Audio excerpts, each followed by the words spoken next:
this is a good evening, good morning, good afternoon for different people. Thank you for being here in this session. We have a very, very nice session with very good speakers. I am not going to take time presenting them. Let's go directly to the first speaker we have today. That is Scott McKay, who is going to present imaging cortical dynamics across development. Scott, welcome. Thank you for participating. And please start. All right. I did practice making the Zoom work.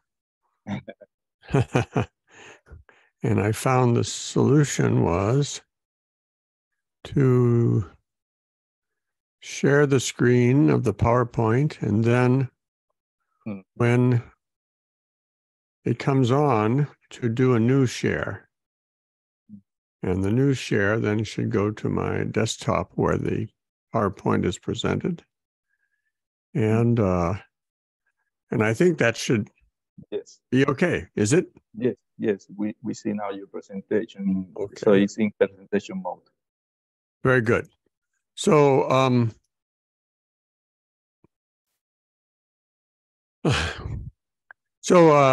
Pedro Bosch asked me to say something about child development.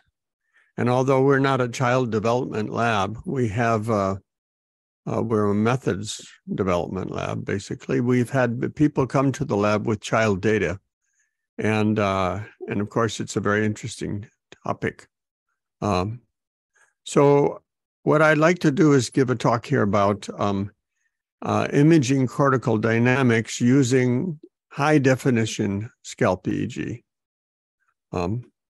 So it's about the technology of scalp EEG used as high-definition brain imaging rather than scalp imaging. And along the way, I'll show some very interesting things about differences between infant and adult data that we've uncovered.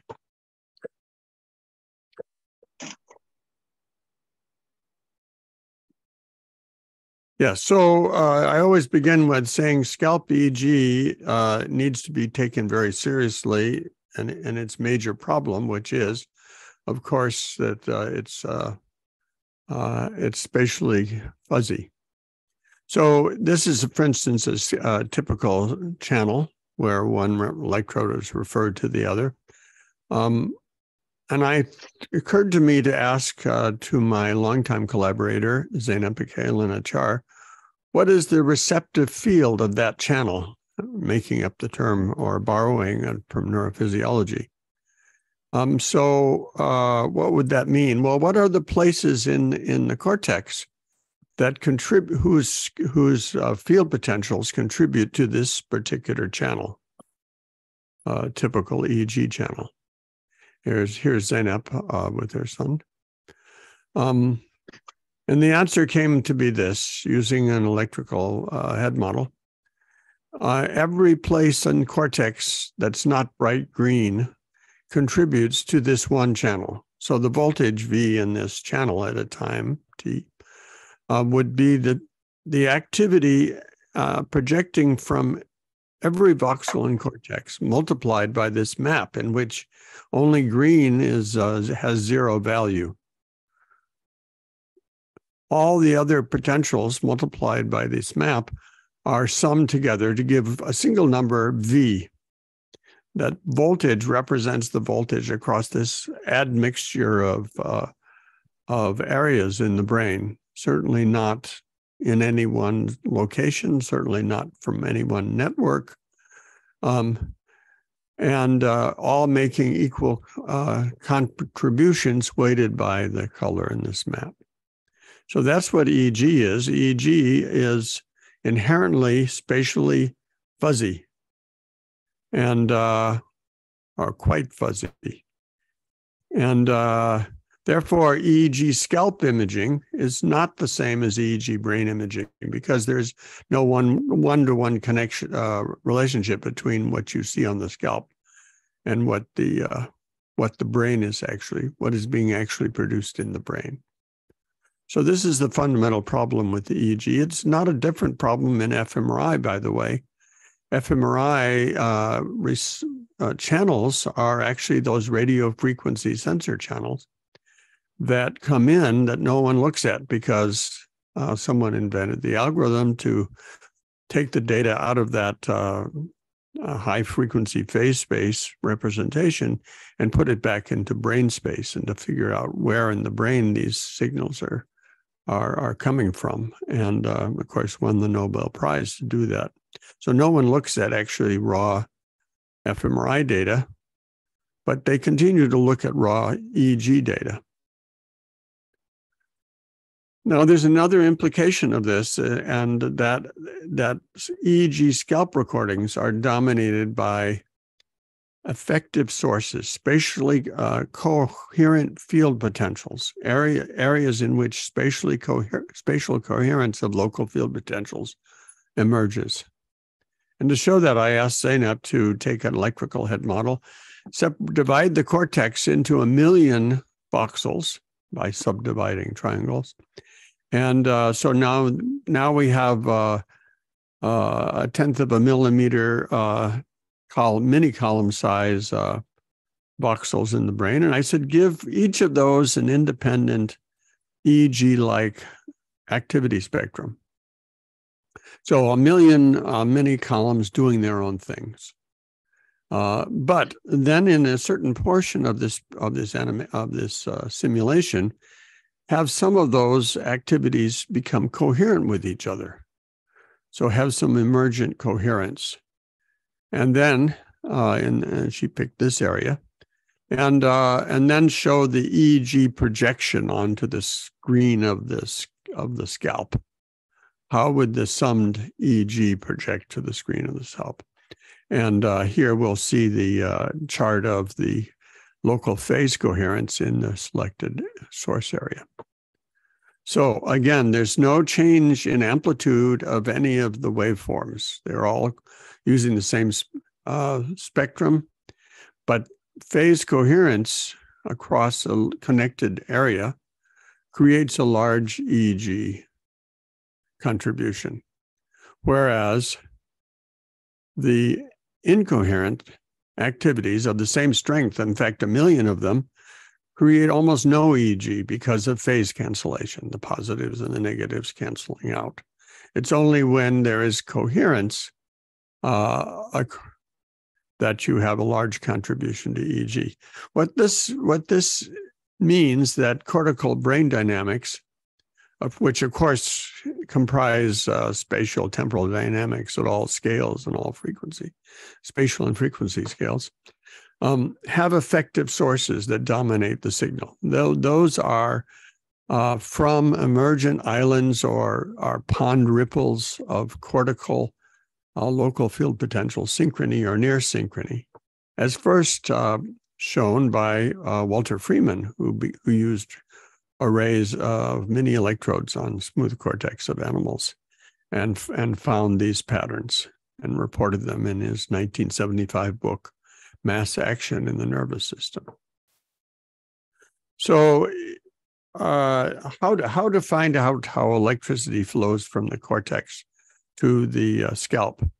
Well, if you take an MR image or a few of them, if you want to be one is enough, actually, T1. And then you segment that image into different tissue types, having different conductivity values. And then you build the geometry of those tissue types into meshes, and you can build a boundary element or a finite element model of the head, in which the spreading out of the currents as they pass through conductivity boundaries between one tissue type and another can be computed. And given such a head model, if you take some EEG or MEG data and using proper sensor co-localization with your model and signal processing, you arrive at a scalp map or a set of scalp maps that you want to know what areas in cortex produce this pattern. if the map that you give it as a problem is a simple map representing the projection of one such effective source area, then the source to estimate that source area in the cortical model is possible. So here Zeynep took data from April Benesich's lab at Rutgers and made head models for 6-month-old and 12-month-old babies, which is possible, although the imaging may be hard to get high-quality imaging. And then given data, here's a toddler child from April's projects. Given EEG data, one can use independent component analysis to find these effective sources and their projection patterns, their scalp maps to the surface of the scalp. And then one can make a transformation from the raw EEG on the left here to the EEG with the non-brain independent component processes removed from it. And then to plot the independent component waveforms on the cortical surface, these effective source areas that are producing the majority, although not all of the EEG signal. Of course, this has the great advantage that these can be localized. Here is a study by Gideon Dieck at UCSD with toddlers and their mothers playing a game. This was a touch screen that with bubbles would come up, and they would touch the screen and it would pop, as you may be able to hear. And so from this sort of data, you see the 64 electrodes, and you see some position markers on the hand and on the head, so that we can look at joint movement and brain dynamics. And so a postdoc, Yu Liao, was able to find a class of independent component processes with a reversal over a central sulcus that showed mu activity. Toddler mu activity was about 8 or 9 hertz, and with its characteristic harmonic. And then the very nice finding was that this mu activity was suppressed not only when the toddler went to pop the bubble themselves, but at those moments or those short periods of time in which they quietly watched their mother reaching and popping the bubble.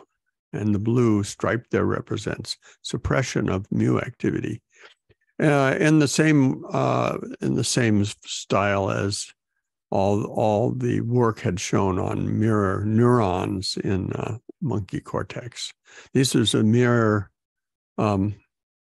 effect on this area EEG source. Now, how many such source areas can be seen? How many such effective source areas can be seen? Here was an hour of an young adult playing a very complex video game, multiple screens, touch screens, and so on. And so this was the ICA decomposition of their 128 channel EEG. And one could ask, well, what only these local synchronies appearing in only these brain places?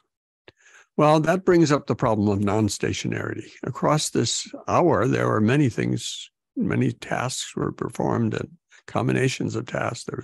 It was a very complicated study. And so we applied Jason Palmer's AMICA ICA decomposition, in which multiple models compete for data, and they become expert to decompose different portions of the data when there's some sort of non-stationarity in the spatial structure of the source structure.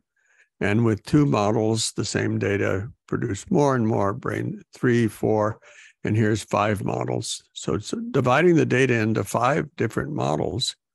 There were a total of 40 brain-based independent component processes that we could identify in the data.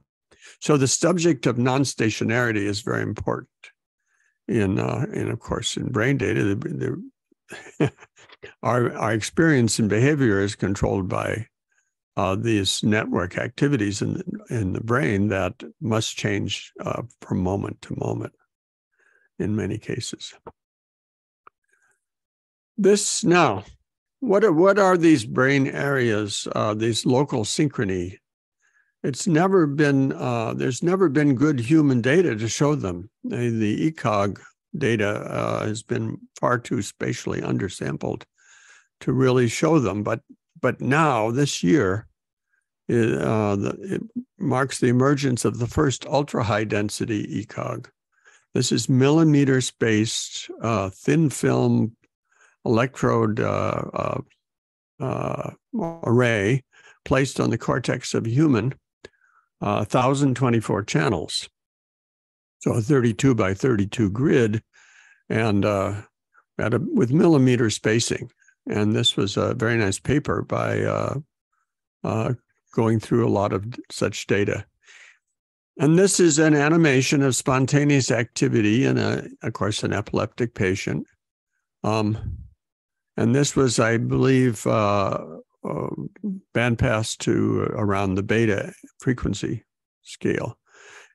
The black dots represent emergence of high-frequency oscillations in the data. And of course, the data are slowed down many times.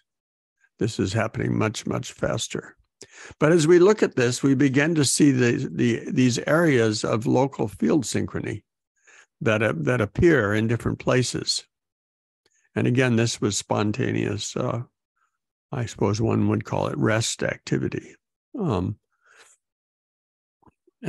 we see that there are characteristic places in cortex in which this appears in under different circumstances.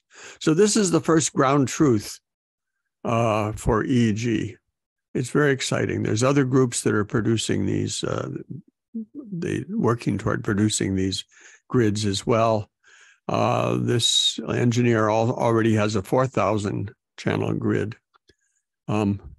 And we're beginning to work with these data ourselves. Now, as part of our work, Zeynep did a study in simulation of what factors cause error in EEG source localization. And of all the errors we studied, the largest errors were produced by having poor estimates of skull conductivity. Skull conductivity has no non-invasive measure. It is highly variable across subjects, and it makes a huge difference in the implied or imputed depth of the source. So therefore, I had proposed an algorithm. We called it Scale, that Zeynep realized, and it works like this. We decomposed EEG data.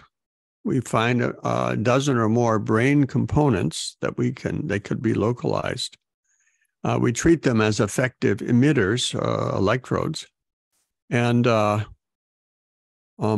then we construct a series of brain models using initial assumption about brain to skull conductivity ratio. That's the measure of the skull conductivity we were using. And here she began with 2 such decompositions or 2 such optimizations. The first, assuming that the brain was 80 times more conductive than the skull, and the second one, the brain would be 25 times more conductive than the skull. Now, those are two values that have been used traditionally for decades in EEG source localization software as template values, since there was never a way to measure them in individual subjects. And we see that for this one component here, whose map is shown, the source localization is not very compact. Here we're using an algorithm called sparse, compact, and smooth (SCS) to do the localization. That was also invented at Swartz Center. But by adjusting the assumed conductance in the head or in the skull rather, one can make a series of head models and source localizations. And by moving them toward being more and more compact source solutions, both of these procedures ended up in exactly the same place with an estimated skull conductivity of in relation to the brain of 3 to 33 for this subject, and the same source localization for the components, of course. So that this algorithm is not sensitive to initial conditions. And now here, finding in our data 9 subjects with MR head models, 3 of whom had come on 2 days to do 2 different experiments, 2 different capping montages, and 2 different tasks and so on. But applying the scale algorithm separately to their data in each task, we found that within subject, the estimate of their skull conductance was much more consistent here with a mean difference of 8% between sessions than across subjects whose skull conductances as estimated by scale were quite different. In fact, across our 9 subjects, there was a ratio of at least 3 to 1 in estimated skull conductance. Again, this is the skull conductance estimate that gives the maximal compactness of the source estimations. And here for a 1-year-old, or for 4 1-year-olds, Zeynep computed scale using data again from April's lab, and came out to a brain skull conductance ratio of about 10. This shows that the measure of compactness of the source solutions was maximal at an assumed value for conductivity of the skull of 10. Now, here's one of the components that was included in this decomposition, and an illustration here of what the difference in skull conductivity can mean. We used the 1-year-old template value for skull conductance used in the very popular BESA software, and when we used the head model that with that assumed conductance, skull conductance, this is the most compact source that we could find. But when we used the value for skull conductance estimated by the scale procedure, we found this much more compact and physiologically plausible solution that the local field synchrony occurred within a gyrus instead of across 2 gyri. Now, of course, there's a lot more work to be done, particularly younger than 1 year. There's the question of the fontanelles, which have a much lower conductance than the skull bones. So there's a lot more work in this direction to do, particularly for infant data. Now we switch to another topic, and that is to do with hemispheric coupling. This is the best EEG data set we've ever seen. It was recorded in a very expensive MEG mu metal shielded chamber by Henson and Wakeman, and it's the best subject among their 19 participating in their experiment that they made available on OpenNeuro and other places. And what we see here in these extremely clean independent component effective source projections is that many of them have this bilateral character, and they are in fact fit very well by two source areas or their equivalent dipoles, constrained here to be bilaterally symmetrical in position, but not in angle or in strength. But you see that most of their EEG brain source activity is bilateral to some extent, and which means that the signals are not only similar, but they are actually directly coupled, which of course could occur through bidirectional coupling through white matter tracks or through thalamic cortical coupling. And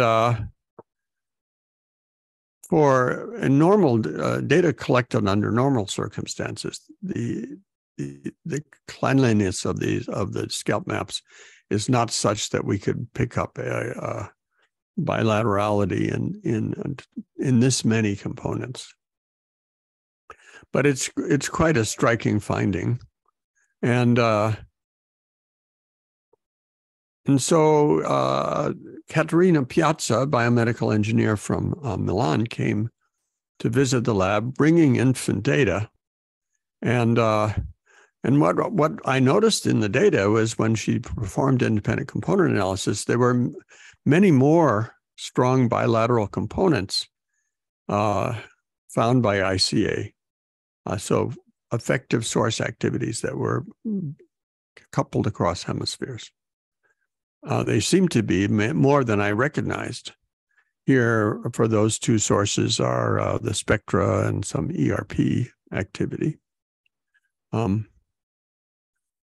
So she went back to Milan and collected the same experiment, a passive auditory oddball on adults, and then made an algorithm to heuristically recognize bilateral components, a difficult task actually, and applied it to both sets of data, the infants and the adults, and found that sure enough that the number of easily recognizable bilateral components was 3 times higher in the infants than the adults. That's very interesting because it means that this hemispheric coupling or the hemispheric disconnection is intrinsic in EEG source dynamics, is a intrinsic part of development.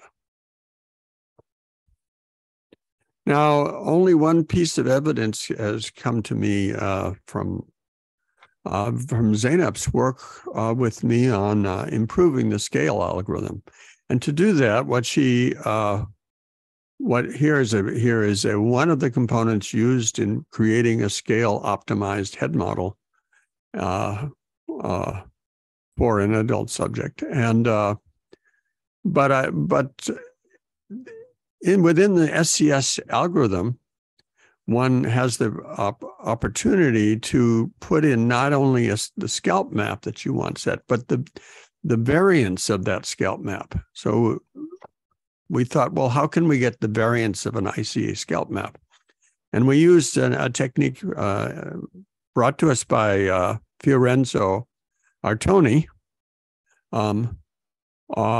He calls it Relica. And the idea was to decompose multiple times, bootstrap versions of the same data, picking points at random. And then, of course, that would produce some variability in the output, and then clustering the same component across bootstrap decompositions. And then using the set of those maps to estimate a variance in the IC maps. How stable was the IC maps? So the results were really quite amazing. For instance, for this source, the variance of the source across bootstrap decompositions was only on the left side. There was no variance in the right side scalp map at all. What does that mean? That means that this interhemispheric coupling is intermittent in the adult data. It's really quite amazing, and probably explains why some of the components from a single decomposition show that the coupling is the source projection is much stronger on one side rather than on the other side. So this opens up a whole new area of inquiry about the dynamics of this interhemispheric coupling. But it also points to something complementary to what Michael Millam talked about yesterday. And that is that as you collect more and more data, you're also collecting more and more non-stationarity in the data. So the concept of non-stationarity in network dynamics is a very important one that's been much too little explored. So now I'll finish with a prescription. After 20, 30, 40 years of doing this work, how can we do high resolution source imaging? Here was a poster with Zeynep from going on 20 years ago now, where we were beginning this work. So 8 steps to high resolution EEG brain imaging, not scalp imaging. First of all, collect good data, of course. And I strongly advocate gamifying experiments to focus participation and interest and attention of the subject. Then record the exact 3D electrode locations. This used to require $10,000, $20,000 systems. Now you can use an iPhone, you can use a small handheld $300 photogrammetry scanner and software, for instance, an EEG lab or a field trip. And soon there'll be AI software to pull the 3D electrode locations off the images. That's very important. And collect a structural MR head image. I've seen the first low power MR scanner is coming to market, where the image may take a little longer, but it's the scanner is at room temperature. There could be one in every next to every EEG lab. And then estimate the participant's skull conductivity using scale. Scale is still the only algorithm that allows you to use any EEG from the subject and the MR head image to estimate skull conductivity, the most important missing link in EEG source estimation. And then build a finite element electrical forward problem head model showing how currents flow from the cortex to the scalp. Clean your EEG data of gross artifact, and then perform independent component analysis decomposition to find the effective sources that dominate the EEG signal. We have an IC label, an AI routine that identifies the source of the components, not the location, but the type of source, whether it is from a brain source or from a non-brain source, such as eye blinks and muscle activity and so on. And then fit these brain IC scalp maps to cortical source distributions using SCS, which is already done in the scale optimization. And now study non-stationary relationships between these brain component activities and the relationships between them, and with respect to session events, other data streams you may be collecting, differences in conditions, differences across participants, participant groups, and so on. So there's a infrastructure for true scalp EEG brain imaging that I've laid out here that's open to explore at high temporal resolution and at increasing spatial resolution, the dynamics of these cortical areal synchronies, emergent synchronies, that this mass action in the nervous system, as Walter Freeman originally called it, that increasingly is being shown to support all our brain processing. And so this is for me, this is a beginning. The techniques are now available. They can all be pursued, optimized, and so on, to do high-resolution scalp EEG brain imaging of the electromagnetic brain activity that supports our thoughts and our actions throughout development, abnormal and abnormal. Thank you. Thank you, Scott. Bosch, Yes. you want to say something? I think there's a question from Patrick Bermudez. We started 10 minutes late. We're trying to organize things in such a way that we would have about 10 minutes after 11. These breakout rooms will be shut down exactly 11:10. So we are still okay because Yuri Pavlov has blessed us with some time. His presentation is just about 6 minutes. So I think, Patrick, maybe Professor Scott can come back after Yuri's presentation, and then he can look at your question, and then we can discuss in the minutes that are in there. Prof. Thomas, you have 15 minutes. If you're able to finish a little earlier, then maybe we can, ask you a few questions within that time. Bosch, what do you think? Let's give Thomas his 15 minutes. We are very happy to have him here. All right. Okay. I will see. Okay. I will just give my talk and I will see where we end. Yes. Okay.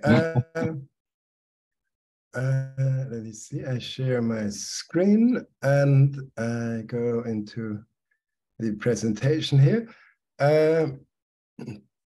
What I want to talk about is EEG microstate findings and a new approach that we thought was really necessary, a new step that was really necessary when it comes to interpreting the microstate results across studies. And this is something that came up during the microstate conference last year. We're working on a tool to do this. I want to give a little bit of the background, and then I want to also present the tool as it is at the moment. And I just start out with this philosophy thing of what the research program actually is. If we consider EEG as a research program, there's something like a core. This is Imre Lakatos who proposed this idea that every scientific program has a core, something that you need to believe to actually start your research. If you don't take this a priori, you cannot do research. That particular research, right? And then around this core, there is additional hypothesis, additional findings. This is the core, okay? And the core of EEG research basically says that the same EEG fields imply the same function and the same mental state. If we don't buy this, we're lost, right? And then there is, let me see, all this belt around this core of a research program, and these are additional assumptions and then additional hypotheses, all this empirical evidence, and the stronger this belt around the core gets, the stronger the core is protected against criticism. This is the idea of Imre Lakatos, how science works, right? And just to point this out, this core of EEG research, that the same field implies the same function and the same mental state. Just to point this out, this is very indefensible, right? If I have just modeled here one source that produces a scalp field, and I have modeled two sources that produce the same scalp field. So in theory, this idea that the same fields imply the same sources, the same functions, and all that, there's no way to prove this, right? But we need to believe this. And then once we assume that this is true, we can go ahead and then we can see how successful we are with that core, right? And the idea that the same field implies the same function then developed into, okay, this is the problem that we have.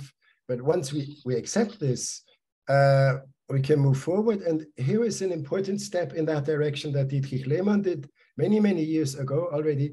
He took this assumption that the same field imply the same function, and to combine this with the observation that these scalp fields are actually stable over some period of time, right? And he called these microstates, and he argued that these are periods of time where the brain is in the same functional state and where the subject is in the same mental state. And that this is an approach then to identify, classify, compare brain states across conditions, across subjects, across whatever we are interested in. This is the birth of this microstate theory that is really founded in the core of EEG research. Okay, so you can operationalize this, you can develop algorithms. Here's a k-means clustering algorithm that can then be objectively used to identify periods of quasi-stable field configuration by defining them as belonging to the same cluster. This is just kind of an icon of this clustering algorithm where this is then being put into rules and how this is to be computed. What we obtain from this once we have an EEG and the corresponding map series here is spatial clusters that are shown here. These clusters can be labeled in some way. I'm using color here to label this.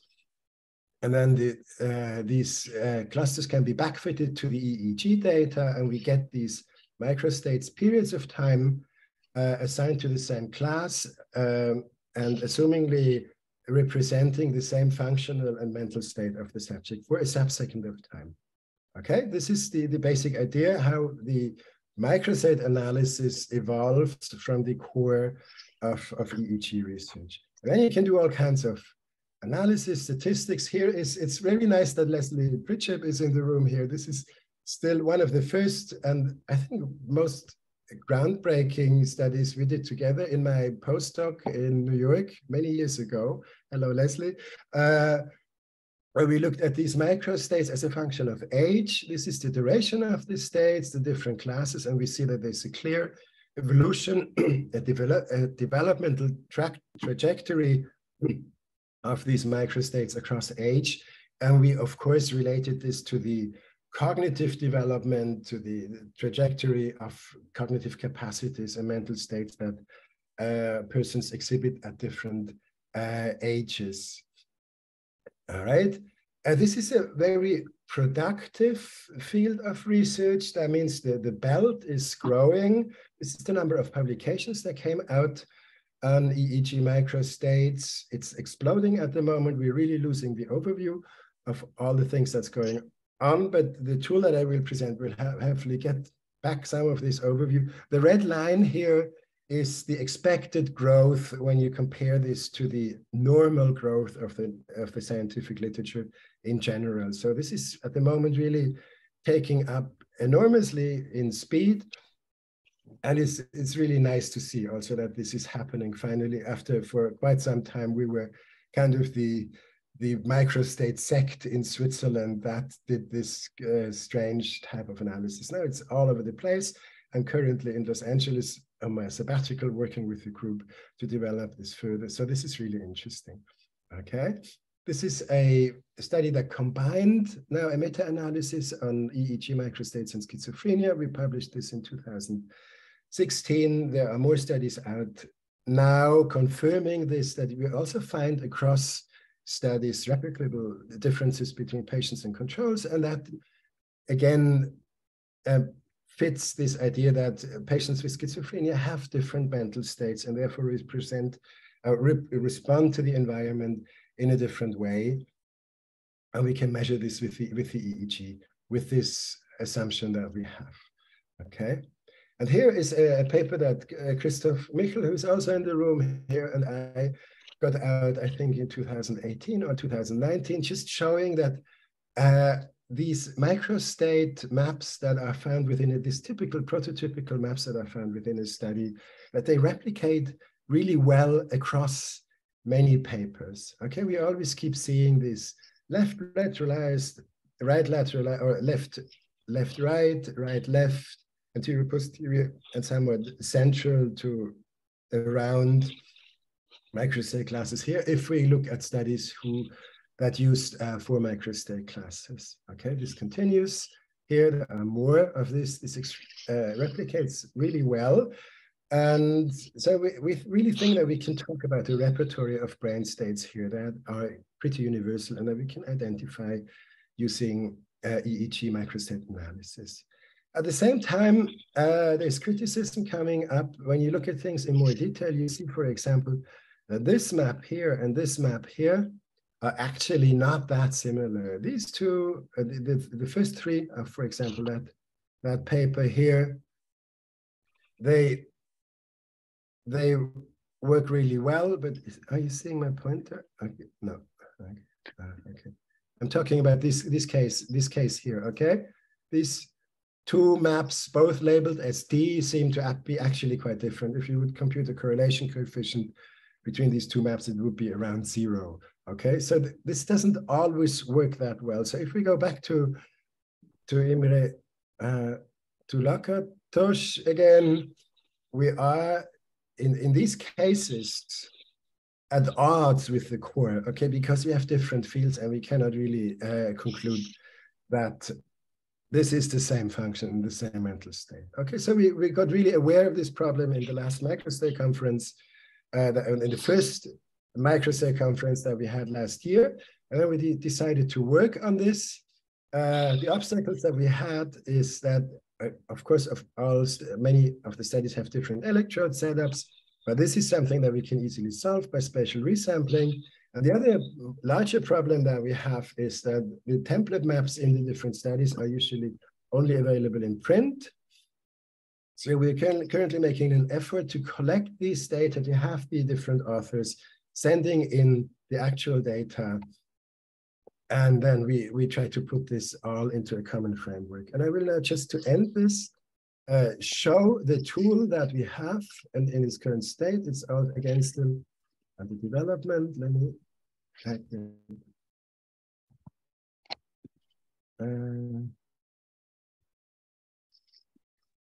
this out of the way so I can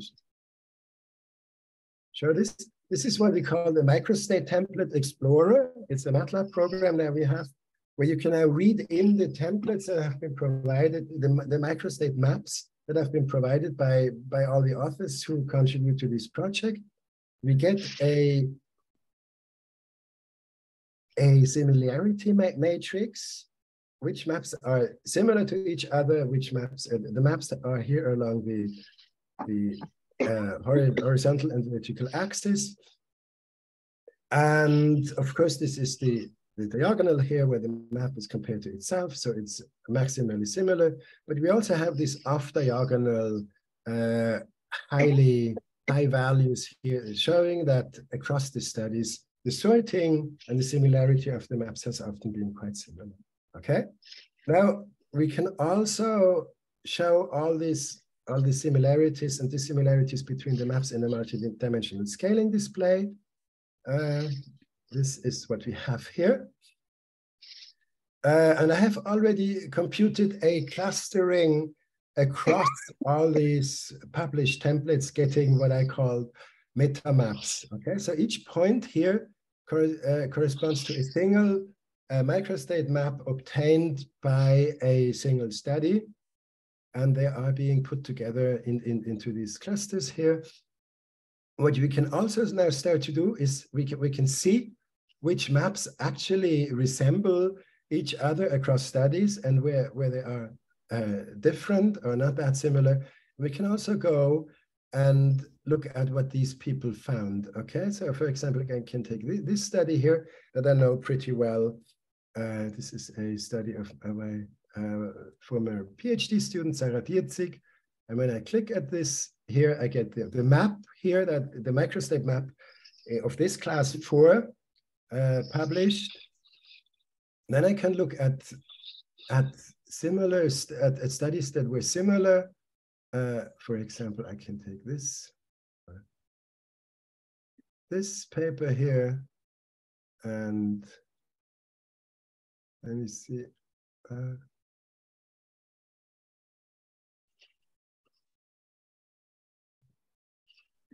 then I can take this one.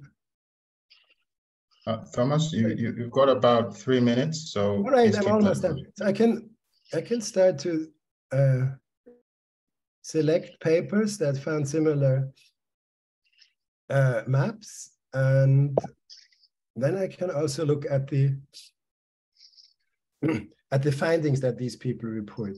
Okay, for example, now Sarah Dietzig in her study, she found that this state increased when people moved towards a hypnagogic state, and Camila Serreto found that this state decreased when people were very concentrated, landing a helicopter, for example. Okay, and the more people were into it, somatic awareness, for example, which is the contrary to falling asleep. Again, the thing moved into opposite directions. So basically, the idea that we have is that in the future, people don't eyeball when it comes to comparing or when it comes to integrating their microstate maps into the literature, but that they can really use this database of published findings with the corresponding microstate maps and to see which studies, which microstate maps really are closest in terms of spatial similarity, and then also integrate the finding into their interpretation. And that's what I have to say. And now there's maybe 2 minutes for discussing, right? Okay, and I go back to the meeting. Yes, let me see. Thank you, Thomas. Very nice. All right, you're welcome. Thank you. I want to say that so at the GBC we have the purpose to increase the role of the biomarker, the microstates in our work. We have been, and in fact, our moderator Mikey is starting to dive into this work with Peter in Chengdu, and we want to start getting increasing the role of the microstates in our work also. Yes, that would be very worthwhile, I think. At the moment, it seems to be a successful strategy because if we take more people using it as an evidence for that, right? Yes. And I am also very happy that so many all colleagues are here in this session. Yes, it's really back to the old times. I mean, this is not scientific, but Leslie is here, you are here.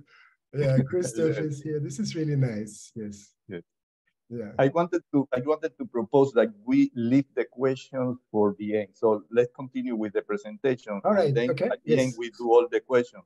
So if we get very enthusiastic, we can take the break time to continue. Yes, I agree. Okay. And then we give the people time. So we have also a question by Patrick that is very interesting for Scott. We take it at the end. Yeah.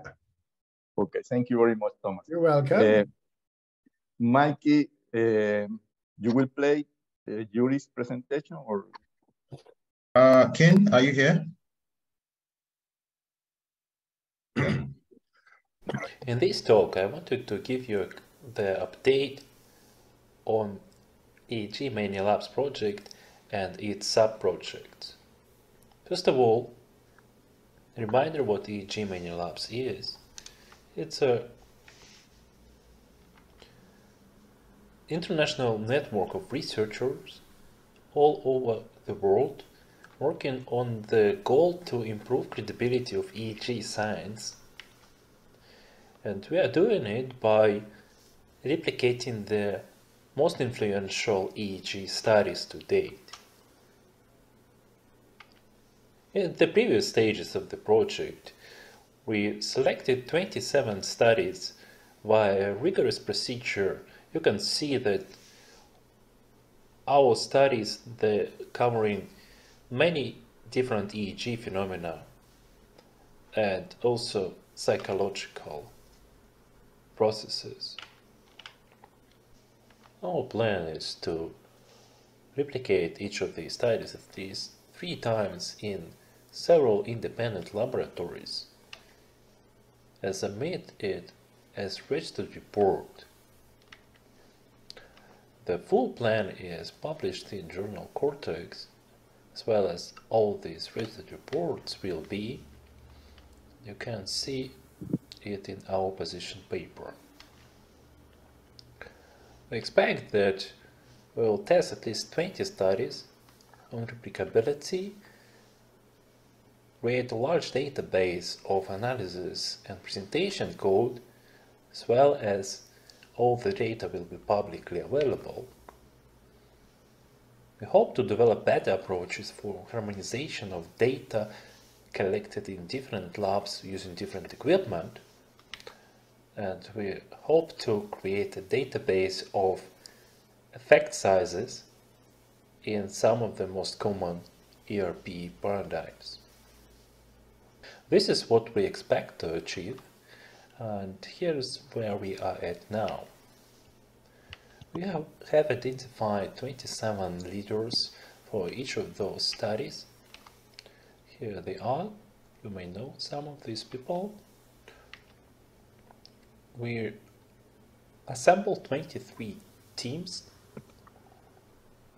meaning that 23 of 27 replications have enough people, enough labs, at least 3 labs, that will be collecting the data, already collecting the data. And so far we have 150 labs that committed to collecting data from more than 6,000 participants. One of the registered report stage 1 has been accepted, 3 more are submitted but haven't received the acceptance yet, and several others are on the way. We are currently looking for replicating labs for several studies, including these 3, and another one is looking for US-based labs only. If you're one of these people who are interested in contributing to these projects, please go to this link and find the sign-up form there.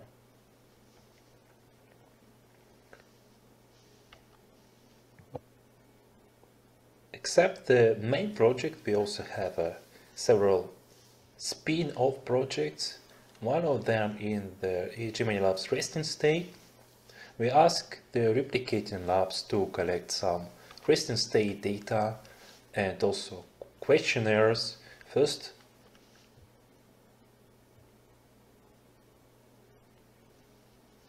sub-project is to look at the frontal alpha symmetry in relation to the personality traits. You know, this hypothesis had been intensively studied before, but there is no reliable evidence on those relationships. This is the new data we are collecting. Several minutes of resting state and questionnaires, but also while we're waiting for the project to end, we are also looking for ready collected existing resting state EEG data. We are planning to create a database of resting state EEG, a resource that will contain this openly accessible dataset, and also the resource will allow to perform some additional analysis using the demographics and other individual differences data. Hoping to receive those datasets this year, we are working on developing the software to convert this data in bits format, and also there is work underway on creating algorithms for data harmonization And in the end, we're also going to have a Shiny app to access the statistics from this data set. You can express interest in donating your data here. I'm happy to answer questions if you have any.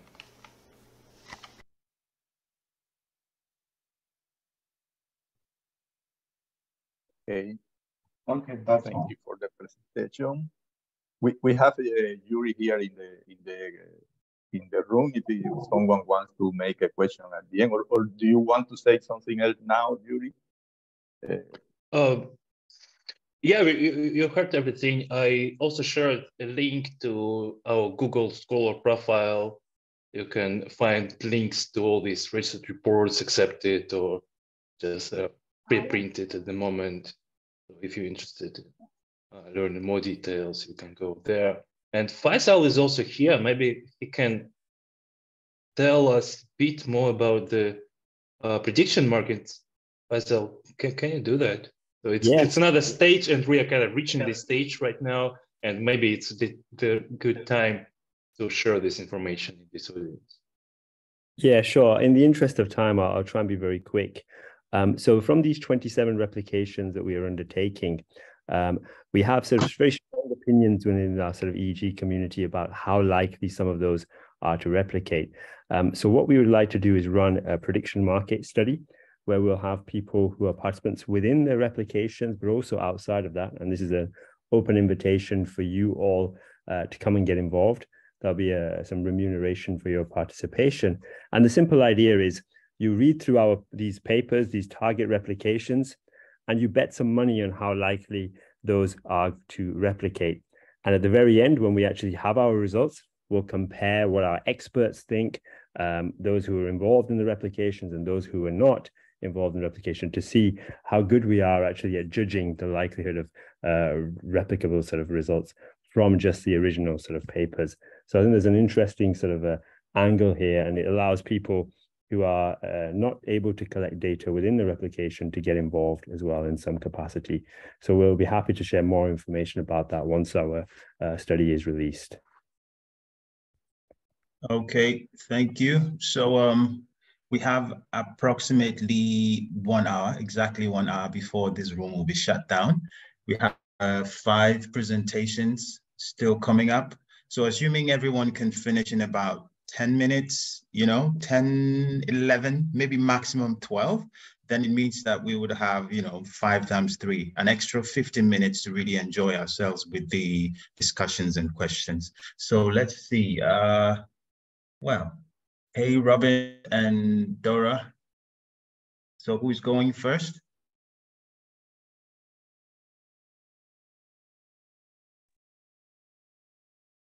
Hi, so I'm going first. We have sort of a panel. Yeah. We had planned for 4 speakers, giving approximately 10 minutes each, and then we'll have a panel discussion, and we hope that the audience will contribute to this. The panel is directions in EEG data sharing, and so I'll begin. Let's see.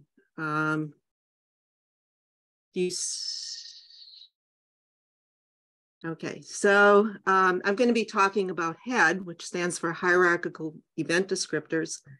And I'm a member of the HEAD working group. And so in this talk, I'm going to tell you a little bit about HEAD and why we feel it's essential for data sharing of EEG and other neuroimaging.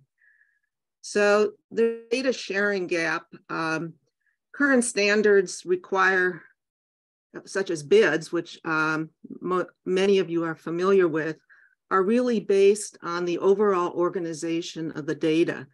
And publishers enable search sort of at the data set level. But if you get analysis, much more detailed information is needed. For example, you need to be able to search based on experimental design, on tasks, on cognitive processes. And as we saw from the really nice talk yesterday, events in the real world are much more complex, and we need to be able to evaluate during our analysis the context in which each event occurs.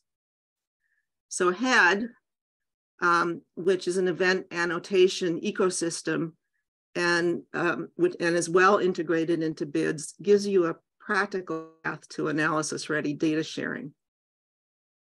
And so I'd like to just look at a couple of examples. Event processes that extend over time are really essential when we start moving into the real world. So on the left, we have an example from a paper by Golmakov about motion capture data in ADL activities, activities for daily living. So in this paper, they show two views, frontal and side, of arm motions of reaching overhead on a shelf, reaching in front from a mug, that's the magenta view, reaching lower or putting your hand in your pocket, which is the olive green. And this is data from, this is the endpoints of 12 subjects who are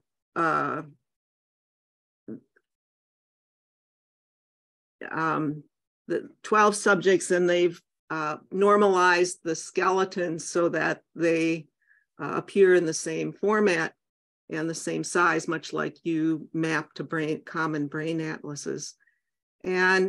But what's important to remember is that it's not just the endpoint. Those motions consisted of a starting point and many intermediate points which analysis would want to know about. The next example is of EEG in epileptic seizure. And here we see a schematic of different phases of an epileptic seizure. So in the first example, we showed there is an event that extends over period of time, and it has intermediate points of interest. In the second example, there's an overall event process, which is the epileptic seizure, but it undergoes several different phases. And so the point is that events and their applications provide the essential connection between measured signals and the real world. And the HEAD infrastructure supports these connections. And I'm going to introduce that in the next few slides. So here's a typical experimental timeline where you have eye tracking, arm motion, and imaging. And the HEAD representation of these temporal events is shown in the boxes. So on these timelines in the eye tracking, you see a start and an end marked by onset and offset tags. And these are marked in the event file associated with those times in the experiment. Similarly, for arm motion, you might have a reach starting and you might have some intermediate points. The point is that at time point A, HEAD knows, given the annotations, that a saccade is ongoing, that a reach has started, but that the maximum acceleration has not been reached. And this is accessible in algorithmic form. So HEAD tools know that a reach and a saccade are in process. So let's just look a little bit at the ecosystem of HEAD and its vocabularies. So HEAD annotations are comma-separated lists of HEAD tags, example, sensory event, visual presentation. And in order to make them placed in a common framework so that data can be analyzed across studies, the tags come from a specified vocabulary. And the vocabulary is organized into a tree structure, which you can see on the left. And you can reference a HEAD tag by its full path in this schema, or you can reference it by its individual node name. So event, sensory event, and sensory event are the same. Head is a sub-tag system. So each node is a subclass of its parent. So sensory event is an event. And the consequence of that is that searches for event will return not only markers that have been tagged with event, but also with any of its children, such as sensory event. And Head supports advanced annotation features, including representation of complex ongoing events, searching, annotation of experimental design, and much more. And it's all open source. So here's an example of the kind of summary that can be produced from Head annotated data. This is an example of the summary of experimental conditions. So there's an event file which is subject to task face perception. And we're looking at event markers that have been annotated with the condition variable tag. The summary says that there are 3 types of conditions variables, and there are a total of 552 events in the file. And I've shown here just one of the types, which is face type. And the summary says it has 3 levels. So this is a variable with 3 levels in its design: unfamiliar face condition, famous face condition, and scrambled face. And it also will summarize the associated tags. And if you provided a description in the BIDS JSON file, for example, it'll give that description, or if you give a description tag. The important thing here is that there's no programming required.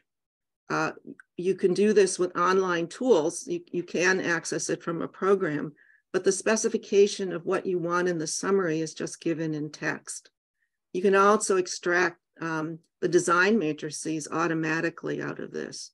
So by doing a little bit of upfront annotation, your data becomes much more accessible and easy to analyze by downstream tools. So here's another example. It's an excerpt from the summary for tags. So this is just part of the summary, but it allows you, the tools allow you to organize the tags in your own categories. So in this example, I wanted to separate out the sensory events, the agent actions, and the objects. And I listed the items in the vocabulary tree that I would like to display under this, under these different categories. So it gives the accounts and the number of files. In this case, I just ran it on one file. And it includes not only things directly in the category or the event tag that I specified, but also includes the children of that. So I didn't specify Q, oops, sorry. Let's see. I didn't specify Q, I specified task role, and it gave all of the tags that were in the task role subtree. And in this case, there were Qs in that subtree, as well as experimental stimuli. So these are 2 examples of the kinds of downstream summaries that can be automatically extracted. The NEMAR project, which Scott is a PI on, it is incorporating this sort of summary in the interface for accessing the data. And the key here is that you need to provide a JSON file, possibly just one at the top level, annotating the events in your event file. So just a little bit of history about Head. Head started in Scott's lab as the PhD thesis of Nima Bigdeli Shamlo, and that was back in 2010. I became involved in it in about 2011. It went through a number of iterations as we got more experience with how tags should be done. In HEAD 2, which started in about 2012, we adopted the sub-tag system. And in the last 3 years, we've been meeting twice a week, hammering out the next generation of HEAD, which has a lot of advances, one of which is library schemas. So as we work through how to really capture the nature and essence of events in a way that was machine actionable, that analysis tools could use, but that researchers could also understand, we came to the realization that we couldn't put all the terms that people might want into a single hierarchy, because in many fields, there are very specialized vocabularies, and you wouldn't want to clutter up an overall general vocabulary scheme with all of this terminology. And so we developed the idea of library schemas, which Dora is going to say, give a presentation on as part of her talk following mine, to allow individual research groups or areas of study, such as people working on movie stimuli or language, was another ongoing effort to develop a library schema, and that these different specialized vocabularies can be seamlessly incorporated into an overall annotation scheme and handled by the HEAD infrastructure. So we have lots of tools. We have Python tools. They're online tools so that you don't have to do any programming. We have some standalone interfaces. We have a JavaScript validator that validates HEAD in the BIDS environment. And we also have some MATLAB tools. One of the key things is that the HEAD working group feels very strongly that annotating events and reporting, giving a complete reporting of events is absolutely essential to data sharing. And especially for EEG, because so many of the analysis tools are based on identifying points in the data around which you are going to epoch and analyze. All the HEAD tools are open source, and I'd like to acknowledge my compatriots in this, the HEAD working group. We've been working very hard as a group, and we hope that some people in this audience might be interested in annotating their HEAD data or becoming involved in our effort to really make events and the complex reporting of events from the real world a reality, so that much more sophisticated analysis can happen. So at that point, I think I might have caught up a little bit on the time. I'm going to stop sharing and turn my talk over to Dora for the next presentation.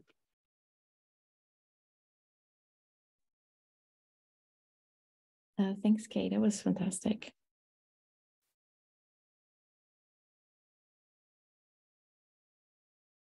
Can you see my screen? Yes. Yes, go ahead. Yes. Okay, so I would like to to go a little bit more in detail about how we want to now work with HED library schemas. And specifically for us, this was a question about how can we annotate our data better so that we can start sharing data in a well-defined, in a better defined way. And to start out with the acknowledgements, I'll first present a little bit of the background on BIDS. I thank you to my lab, of course, and the SCORE HED working group. And this is a community effort. You can see that there's many people involved. So why are we interested in annotations in particular? And so in my case specifically, we're working on an effort to start mapping stimulation-driven human-brain connectivity.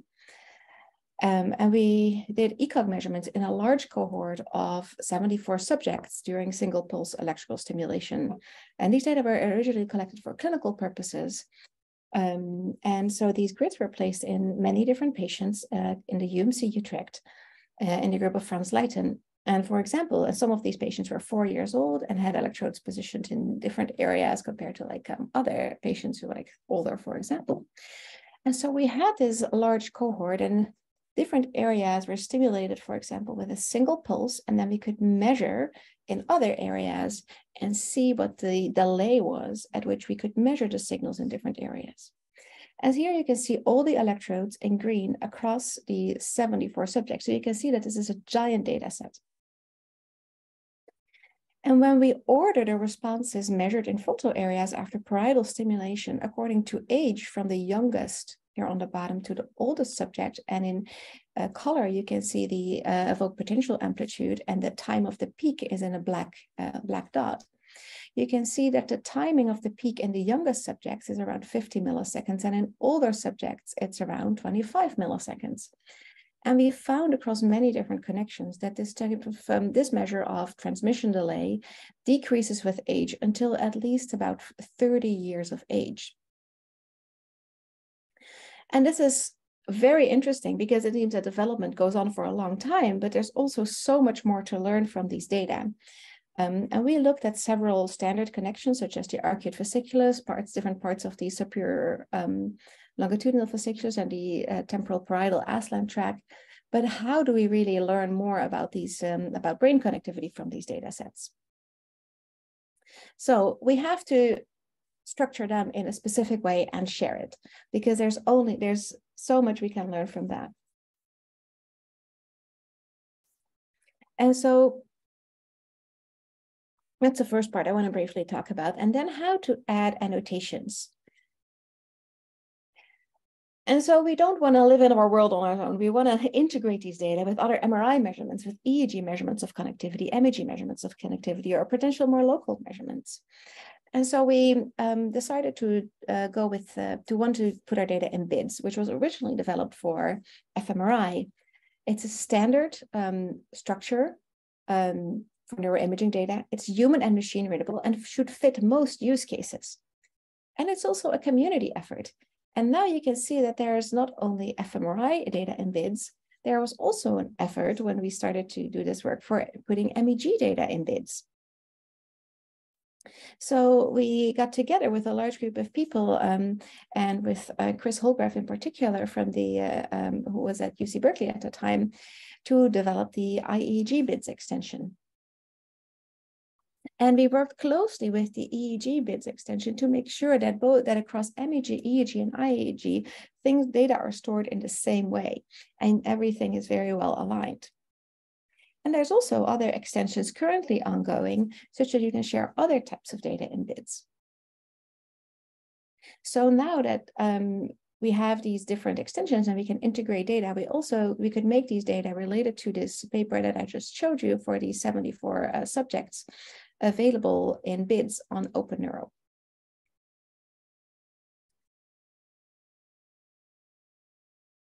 And so we can structure the data and share them in BIDS, but there's then the second question is how to actually annotate these data. There are many features in the data that we would have to, that we would want to add to these data, such that, for example, we are not interested in this case in epileptiform activity, while other labs may be interested in particularly in that types of features. Seizures, now those were specifically clipped from the data in our case, but maybe sleep stages, eye blink artifacts that you may have more in EEG data, motion artifacts. So how to share this part of our scientific scholarship that is often annotated for clinicians across different types of data, not only IEG, but particularly also that's in a way applicable to EEG or other things. And that's where the hierarchical event descriptor schema libraries come in extremely useful. Because as Kay just showed you, these schema libraries allow you to develop specialized vocabularies to expand the base schema with field-specific terms. They follow head design principles such that it can be validated using head tools. And you can make sure that the schema makes sense. And it's also adopted and allows for validation within bits, such that if you tag data with schema libraries in a bits data set, it can also be validated and it will give you an error if you don't do it correctly. And so for EEG data, there was already a specialized vocabulary for clinical EEG event descriptions called SCORE. And this was developed by Sander Waniski and a large working group. And they were interested in getting together. So Scott and Pedro Valdez-Sosa together pushed it in the direction on why don't we use SCORE for these types of annotations. And so we got together with a large group of clinicians and developers to ensure that this SCORE vocabulary is then moved into machine readable format in a head library schema. So Tal did my lab, and so she did most of the work on this, specifically moving all these different terms over to from the paper into a head schema library. And that involves some translation and making sure that we follow all the head rules of orthogonality, uniqueness, sparsity, and clarity that ensure that it's machine readable and follows these hierarchical principles. But you can see that overall, it is relatively well maintained in terms of the hierarchy that you see here on the left and the hierarchy, like modulators in SCORE. And you can browse this hierarchy in an expandable HTML viewer online.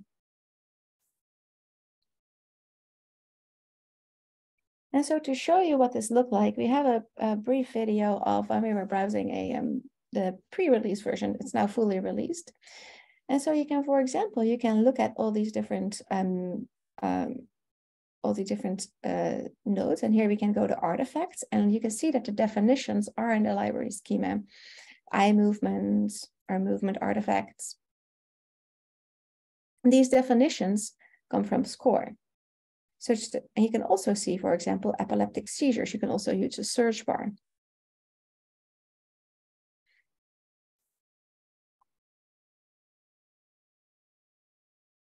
And so now that we have these terms, an example of how you could use it is you could read an EEG signal, select a certain epoch, and then it can be annotated in a standard fashion from SCORE, a schema library tag that is an unknown onset epileptic seizure, for example, an epileptic spasm episode.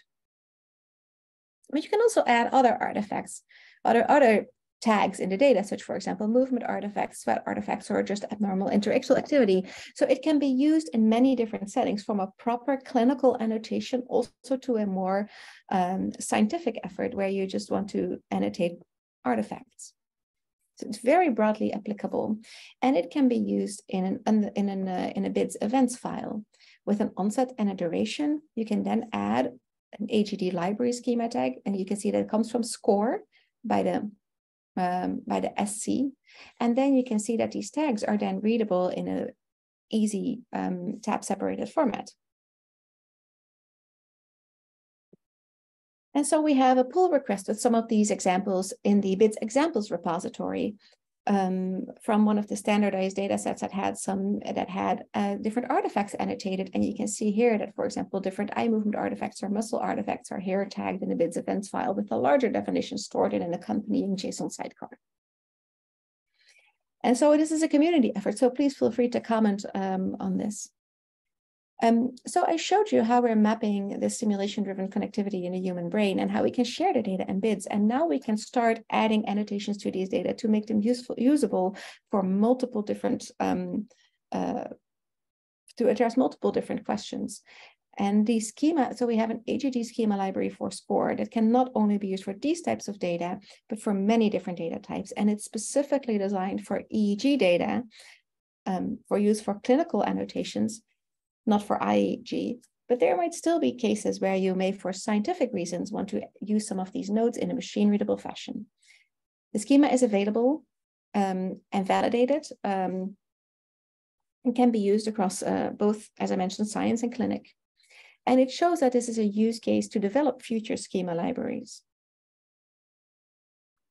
So I would like to, again, thank the people involved and thank you for your attention.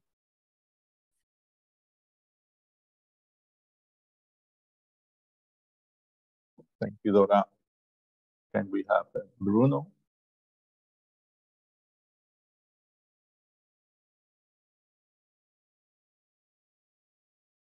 Okay.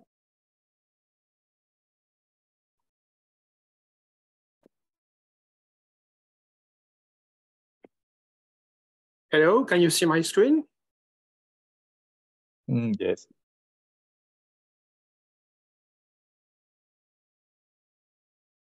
Okay, so hello, good morning, everyone. I'm glad to present you Anywave and particularly how to annotate EEG data file.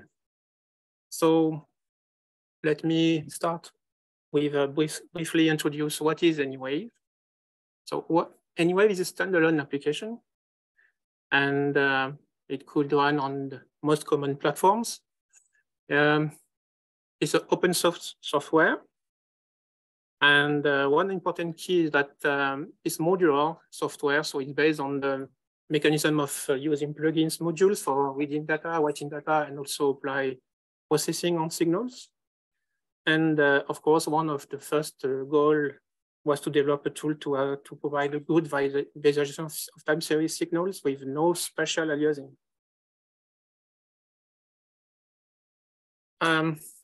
Before talking about visualizing data, I will show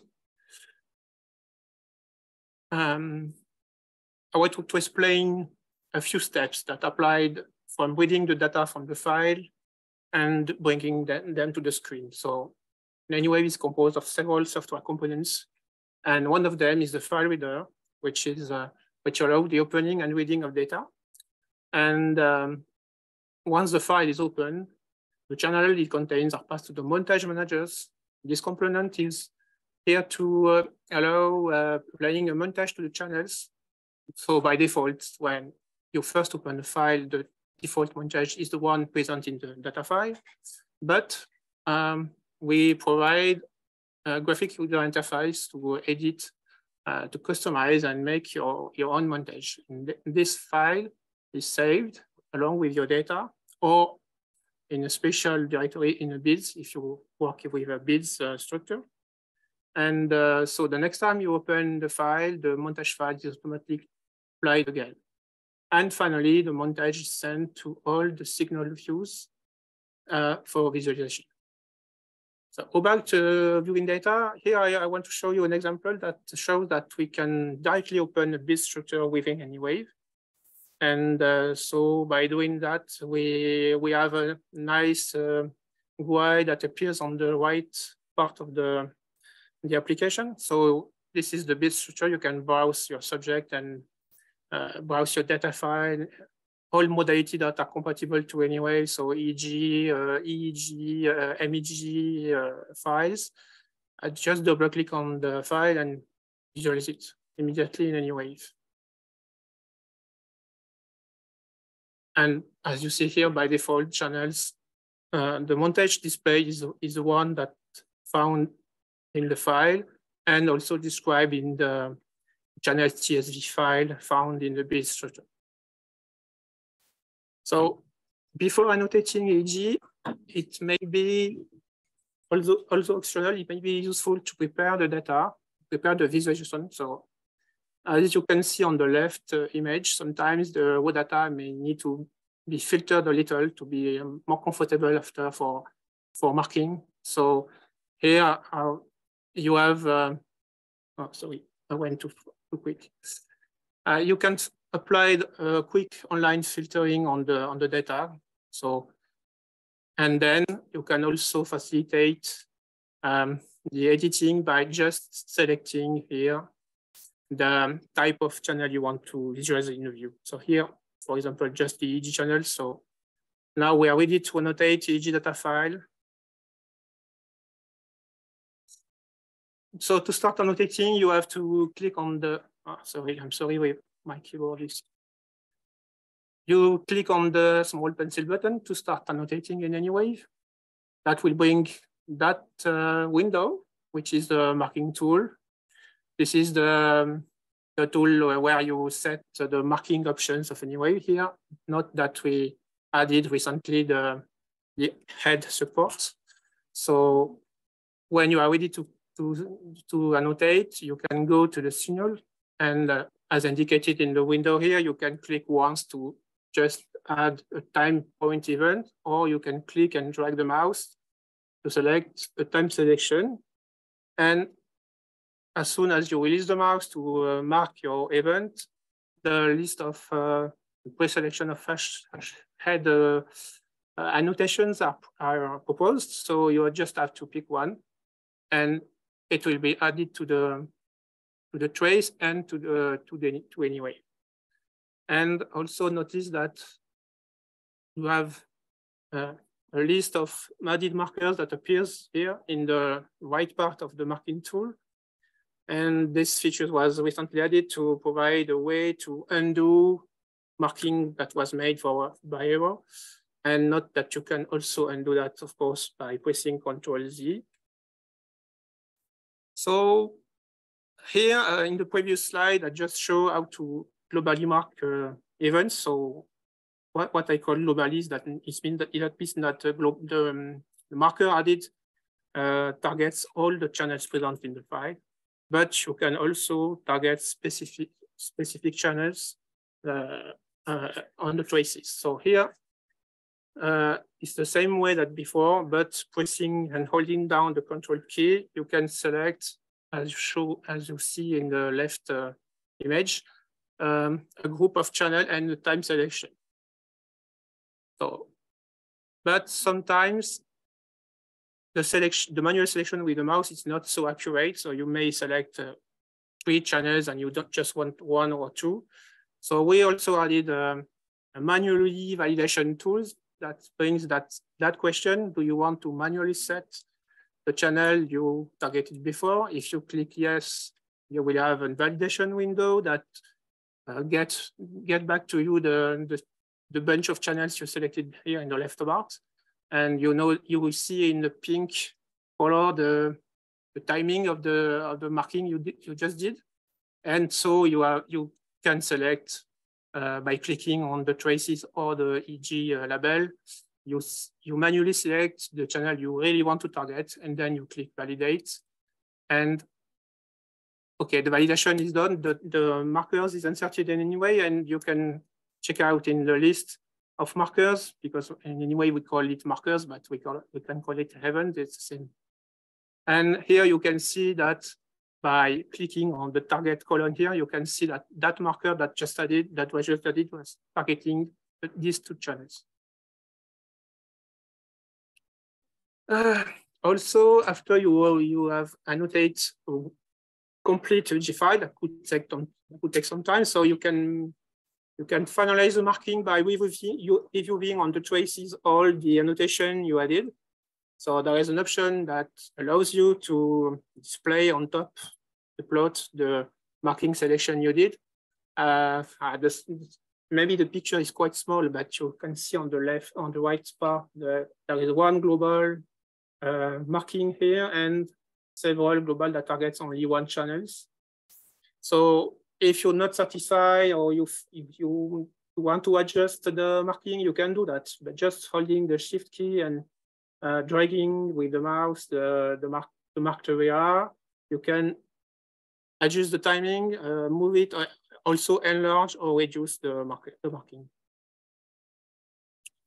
And what also we added recently in collaboration with Jorge and his colleagues, the idea was to, at the end, when the clinician, for example, has marked a whole bunch of EEG, he closed the file to switch to another one. And then at that time, there is a plugin that is launched by Anywave And that plugin is supposed to convert the markers you just inserted in the application into the HED bits format.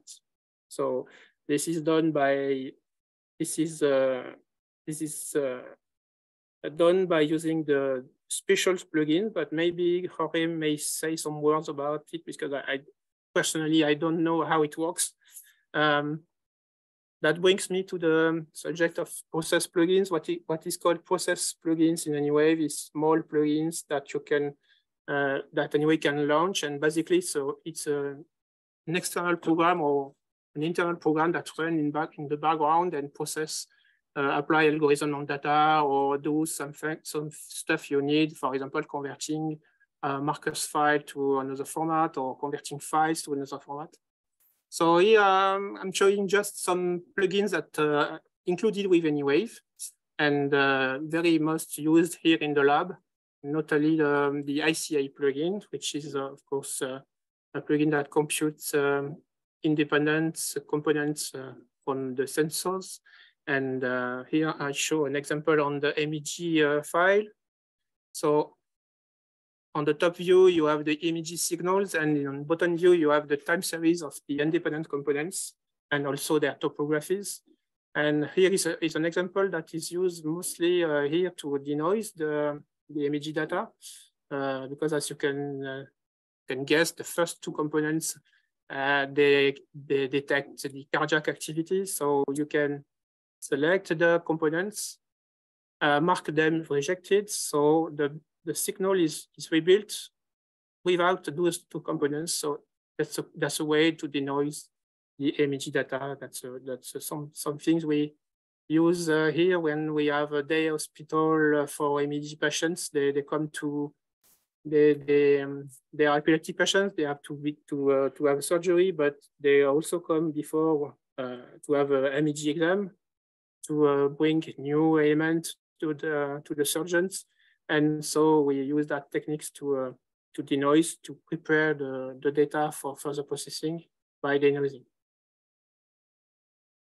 Some other plugins quickly that pure visual plugins. You can select some channels in Anywave and launch plugins to see the time frequency representation using wavelet. You have many options to adjust the display you want. Here you can estimate, you can compute the estimate of power spectral density. And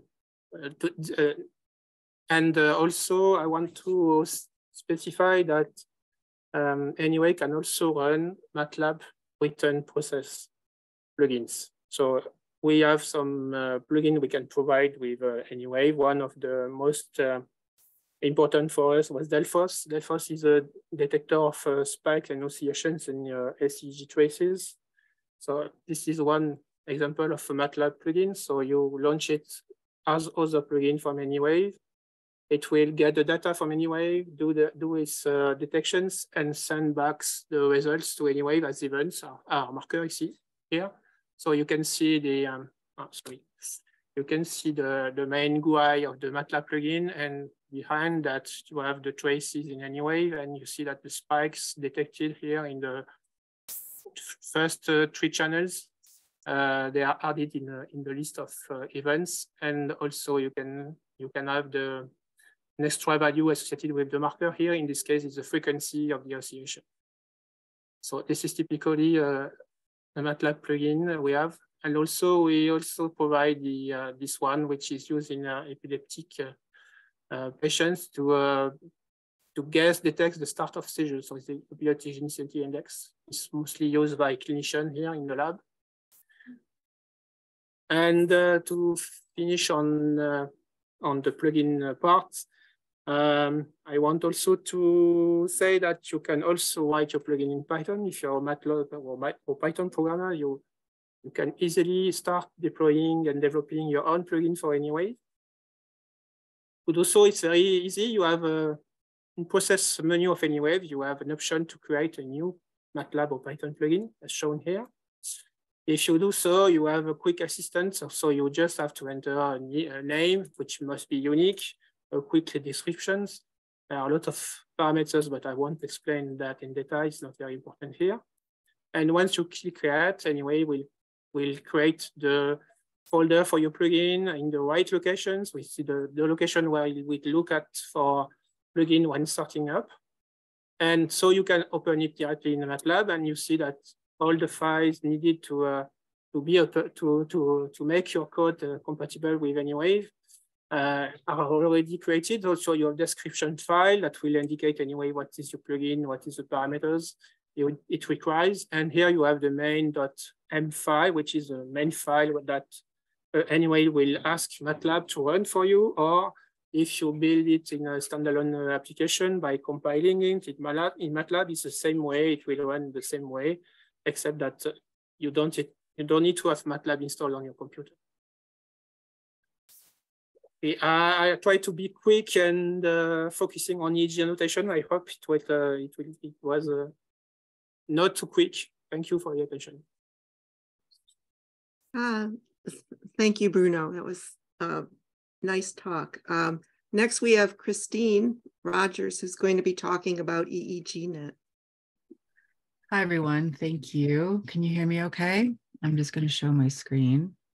I'm hoping to have time enough to do a brief demo that ties a lot of these themes together. So I'll be very quick about my slides. Thank you. Apologies in advance, and they will be available, of course, to the conference attendees afterwards. So EEGnet is an online data platform and analytics hub for scalable open EEG standardization, annotation, and collaboration.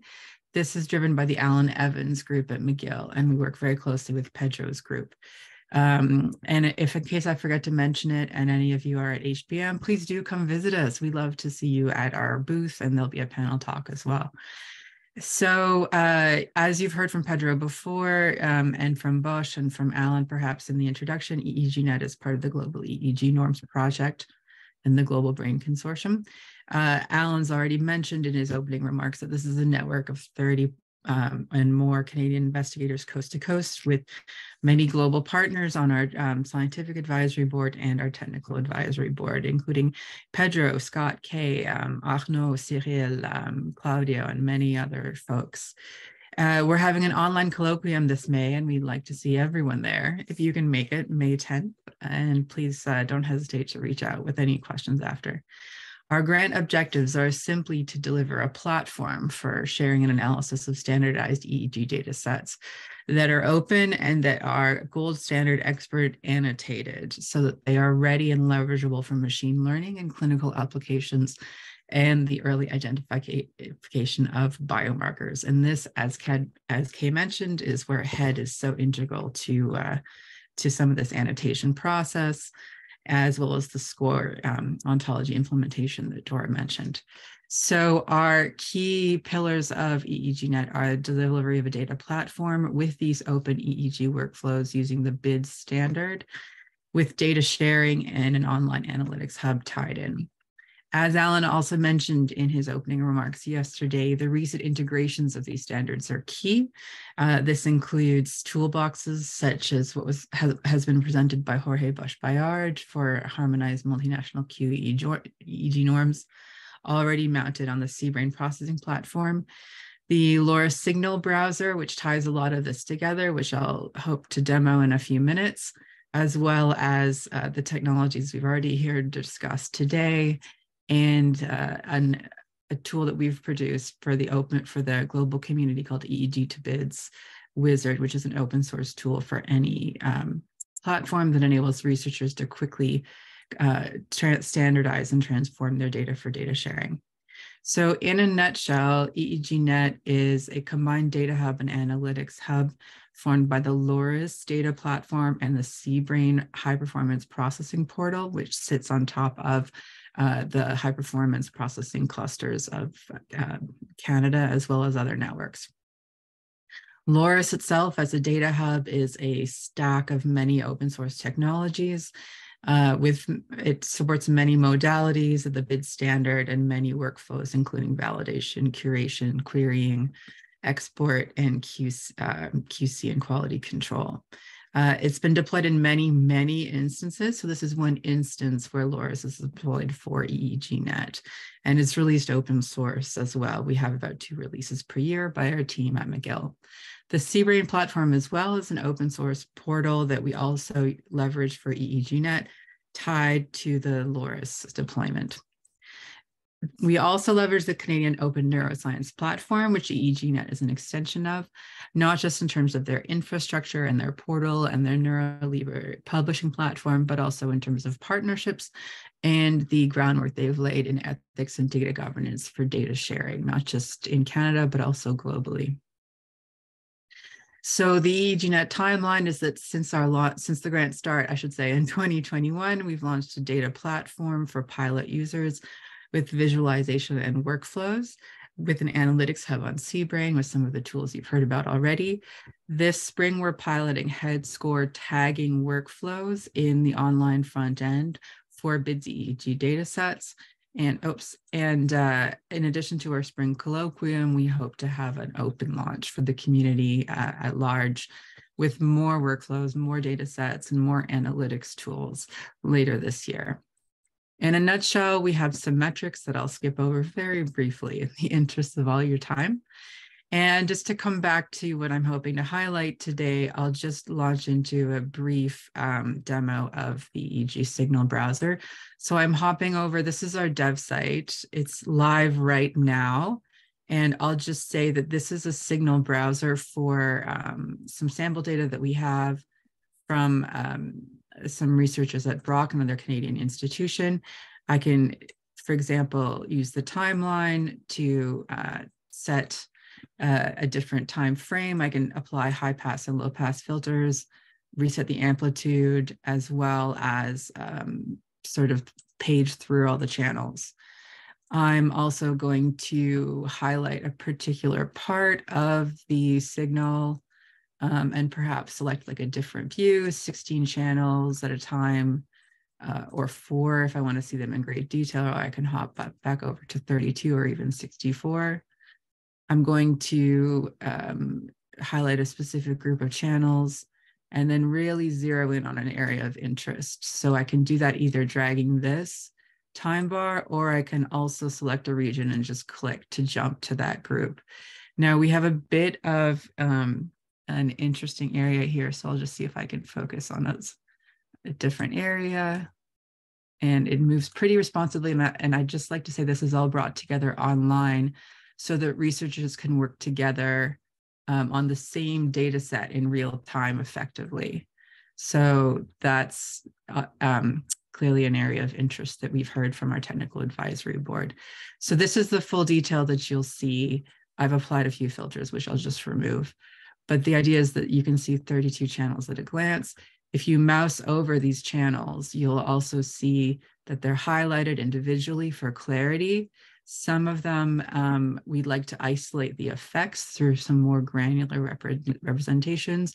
So I'll just use the stack function and show that it's particularly one channel C10 that maybe we look at eliminating from this data set at some point. We can also zoom in on a particular area of interest, just like that. And it'll also isolate the signal in time as we mouse over it. So I'll also at this time show the events panels. These are BIDS events marked on the signal. And I'm going to just unstack these so that you can see all the signals plotted here. The events can be head tags that are fully visible here. And if I wanted to, for example, edit one, this is piloted for existing events only. All I would have to do is just add a tag.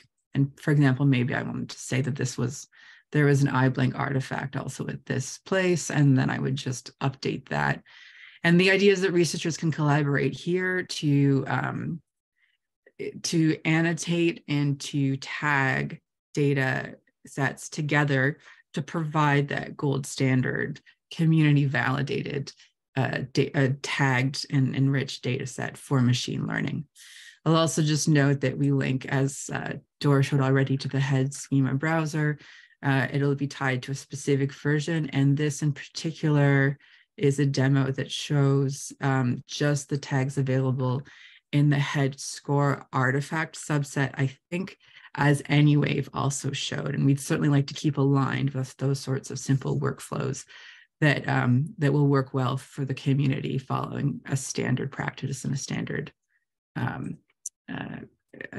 workflow. So I'll just move on from that very quick demo. I hope that's okay. And say that we're also working on things like 3D electrode maps that will be responsive and enable selection of the signal, additional montages, and the like. To come back to my slides, I know we're at the hour, so I'll try to move this along and keep going. I'll just mention briefly that this work is in development, and so we will be adding more ability to annotate off events and with extensive tag sets, new ontologies, etc., as the EEGNet grant develops. But this is you are some of the first people to see this spring. So this is another tool that we tie our platforms to in terms of a core toolbox that Jorge Bosch-Bayard has already presented on, that is launched through GBC collaborations on the CBrain platform.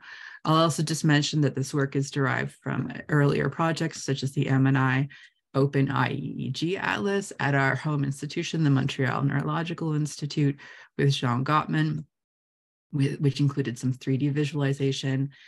Pedro Valdez Sosa's project, the Cuba Human Brain Mapping Project, which is an open source, which is an open data set building on some of these same technologies with anatomical data as well.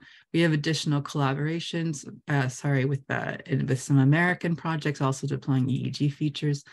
And I just want to mention briefly our standardization tool, which is designed to enable researchers to very quickly convert their data from a couple very common EEG formats into BIDs with anonymization and sort of painless standardization of those parameters. It's an open source Python app, and it's designed to be deployed on really any system. So we're adding new development and more formats to that as the year goes on, especially towards HBM. And we're also, of course, adding more development to the EEGNet platform, including future integrations with more pipelines, presets and querying to run analyses more automatically on the Analytics Hub, researcher-controlled data access so that researchers can really granularly control more options for who can access and annotate their data. Visualization in terms of more montages, electrode maps, and anatomical overlay integration using our brain browser tool. Thank you very much. I hope I ran through that comprehensively enough. We'd also like to thank our partner institutions, global advisors, and our collaborators. The working group of the EEGNet collaboration, which drives so much of this effort, as well as our contributing developers at EMSIN, led by Samir Das, and the support, of course, of the Global Brain Consortium and our funders and sponsors. Thanks very much, everybody. And I hope we have a few questions for the panel. Maybe we have a moment or two. Yes. Thank you very much. Yeah. Kate, okay. Kate, continue, please, sorry.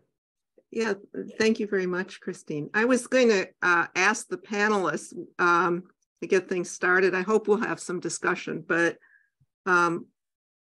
what do you think our end goal should be? I mean, I was wondering if you had an opinion on this, about what our target is for the ultimate result. And anyone who would like to chime in could raise their hands.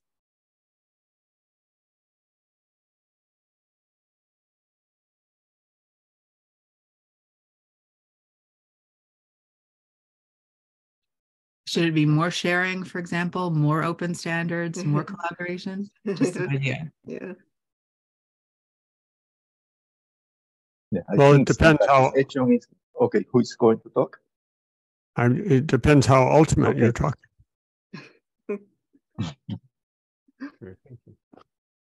So what is achievable in the next 5 years? Well, certainly projects like EEGNet and our NAMAR in the US, and the projects in Europe we've heard about as well, will make available a large mass of data. Hopefully it will be well annotated, and the HED system is the only sufficient system I know yet proposed to annotate the key aspect of events. And then it will be possible to let loose AI analysis on individual data sets and across data sets, across paradigms.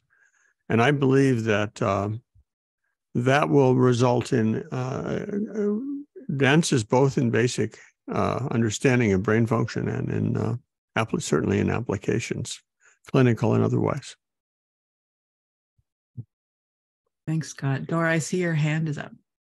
Yeah, I have a question for both for you and for Bruno, but perhaps you can answer first and then Bruno can also answer it. Because for both EEGNet and Anywave, I would be interested to hear more about the capabilities also if you load a large data set. If you load, say, an hour-long data with 128 channels collected at larger sampling frequencies, how do these tools deal with that or aim to deal with that in the future when some data sets get bigger with more electrodes and higher density sampling rates? I can answer that. We had the good fortune of already developing this tool for 24-hour recordings for a sleep intracranial atlas with Birgit Frauscher at the Montreal Neurological Institute. So we've developed pipelines to pre-chunk the data so that it's effectively cached at different granularities in the visualization. A lot of that groundwork's been laid already through blood, sweat, and tears of the LoRa's developer team for sure. But we've already scaled it significantly. Right now, some of the performance limitations we were looking at are really just based on the web and what the browser can deliver. So we're constantly optimizing that. But the challenge of large data is something that we've already addressed. And in terms of the bulk of data sets, we already deal in some of those collaborations that I've mentioned, driven by other members of the LoRa's team and Samir Das, who I think is here with us today, that the large data sets with very large files and delivering these through a web platform is something that scales already quite nicely across multiple collaborations. So there will still be challenges, but we've actually come a far way in addressing many of these already, especially with the 24-hour recordings. Super exciting. And Bruno, I don't know how Anywave deals with that as well. I would love to hear. Yeah. Thank you. Yeah, yes. Oh, sorry. Please. And Anywave can load large file because in fact the truth is that you only load what you need in Anywave. That's the basic principle. So when you visualize 30 seconds signals in the view, you only load the 30 seconds that you need from the file. So there is a constant access. We have a mechanism like a client server mechanism. So there is a server that manages the access to the data. And when the view needs some data that requires the view to the server, and the data are loaded. So we use to handle sleep recordings also, and also maybe shorter files, but with many channels. Because when you, for example, compute beamformer on the MEG data, you have many virtual channels that you can add to the file. So you have to use a R format, because you can add to the common format from manufacturers. But we have another file format, which is the Anywave format, and you can have 1,000 channels in it if you want. So there's no issue, except from some specific case like the ICI, where you need to load all the data to memory to compute. So that could be a problem in this case, but to visualize is not a problem. Yeah. Yes, I wanted to turn it from the subject of visualizing the data to the subject of analyzing the data, and users that have in fields that have truly large data, for instance, high energy physics, Google, AI chat programming, and so on, have only one solution, and that is to put the data, put the data next to the computer, and avoid downloads at altogether. When you get to very large data sets, then it becomes the only possible way to proceed. And so it seems to me that since all data is trending toward big data and aiming toward big data in most cases, that the basic facility for the future will be what I think of as a data, tools, and compute facility integrated. That will allow users to take data and compute on it in situ without having to download or re-upload. And that will make possible the type of large-scale analysis that I think will be the way of the future, and as well as supporting conveniently users on analyzing on smaller scales. So I call that the DAT core, data, compute, data, tools, and compute resource. And we're trying to build one, or we have built a first version of that in the Neymar project. So if you go there, you can compute on any or all of the data using high-performance computing that's located next to the data for free, by the way. Even if you're not a U.S. citizen, it's really quite a deal for those with sophisticated analysis goals. Great. That's the vision I think that EEGNet is developing in a very collaborative spirit also up in Canada. When we're working with Neymar, as Scott said. And I think a lot of us see kind of momentum building behind this vision and different initiatives, which is great. I see Navanitha Krishna Makaram's hand has been raised. Let me say something. The session, yes, I will let you make the question, but the session will close automatically in less than 5 minutes. Oh. So we will not have chance to keep it. Okay. So hi, this is Navneet from Boston Children's Hospital. So I was at McGill for some time with John Gutland's lab. So one of the key issues that we have with the visualization platform that is already available, like the Neurotech or whatever, is the web-based interface doesn't give us an access to visualize the data in say 30 millimeters per second or something, where that's how we use in Steel 8 or whatever Natus and something. So when you're doing this, say annotation and different resolutions, kind of difficult. So as an engineer, I'm speaking because I am used to this 30 millimeters per second to do the annotation and other things, and then see the data in that. So most web-based browsers do not really allow us to do this. And that's one point. And I hope to see some good interfaces in the future. That's the second thing is when we talk about AI and how engineers can help doctors in developing new devices, one of the key things is the opportunity to learn from the doctors, like what is that the doctor is seeing and annotating is not really understood by a lot of engineers, and which is kind of hindering them. They just try to put whatever tools they have with them to the EEG data rather than understanding the signal and then trying to adapt their algorithms to it. So that's one thing. If you have some kind of good resources on your website, then it will be nice. That goes along with the data. So yeah, thank you very much for conducting this conference.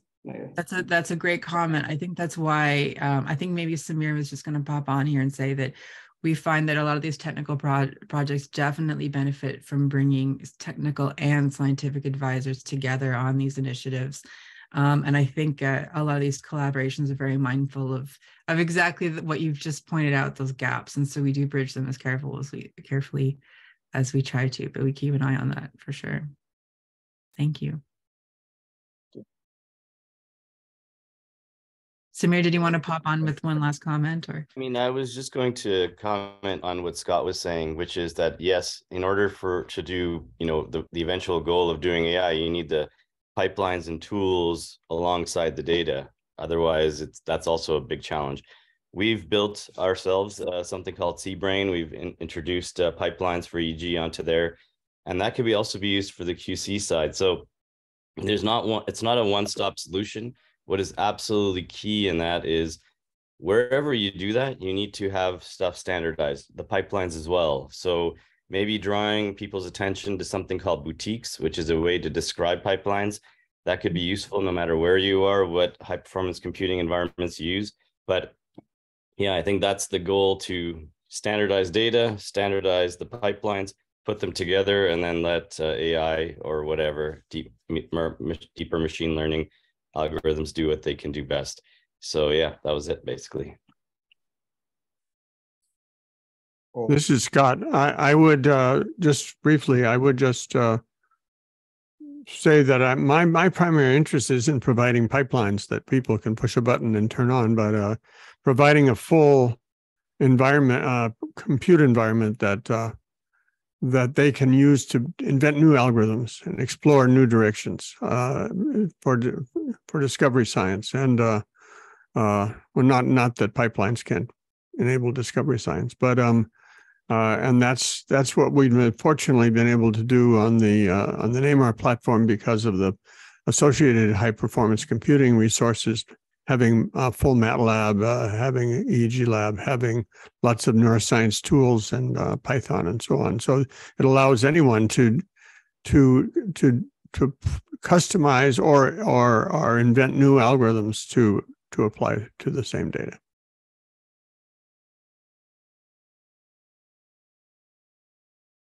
Okay. So we had a very old question by Patrick.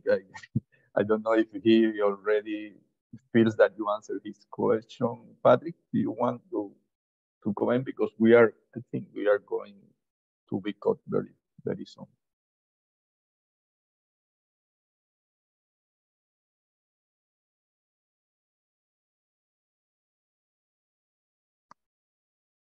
Okay, well, any other comments? Someone wants to make any other comment?